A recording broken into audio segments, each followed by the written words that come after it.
May mag-chat sa'yo, may mag-message sa Instagram, WhatsApp, at dinidelete nila, ay makikita mo pa rin dito.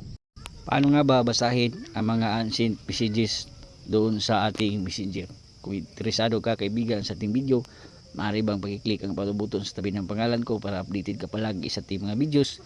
At pwede mo rin akong subscribe para personal mo kong ma-message sa group. So tara, let's go. I-open mo lang ang Play Store ng iyong phone at i-search mo lang ang unsent messenger. So ganito na logo kaibigan. So install mo lang sa phone.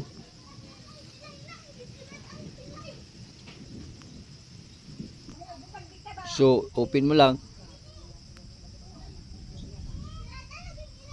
So tap mo lang yung X. Yan, para walang bayad. Then next.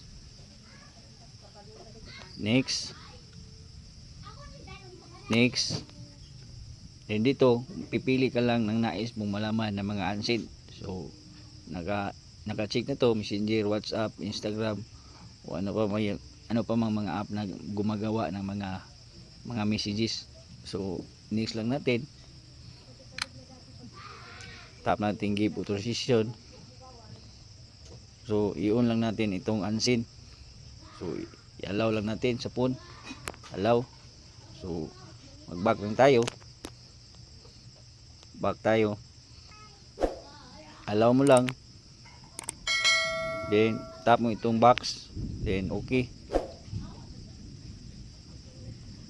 Then hanapin mo lang ang unsent dito.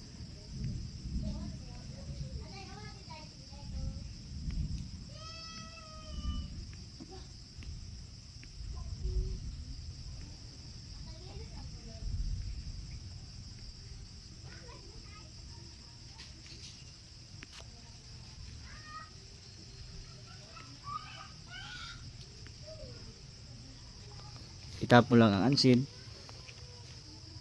Then i-allow mo lang.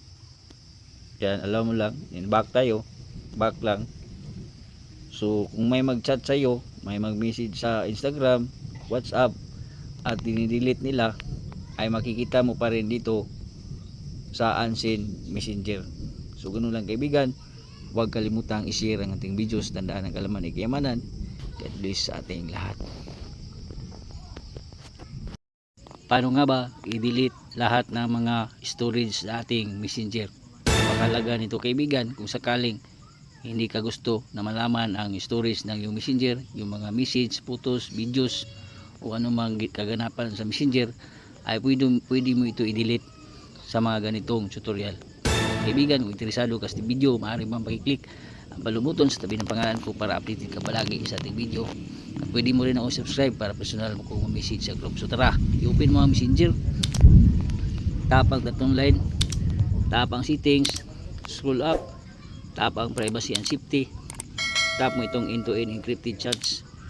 So itap itong message storage.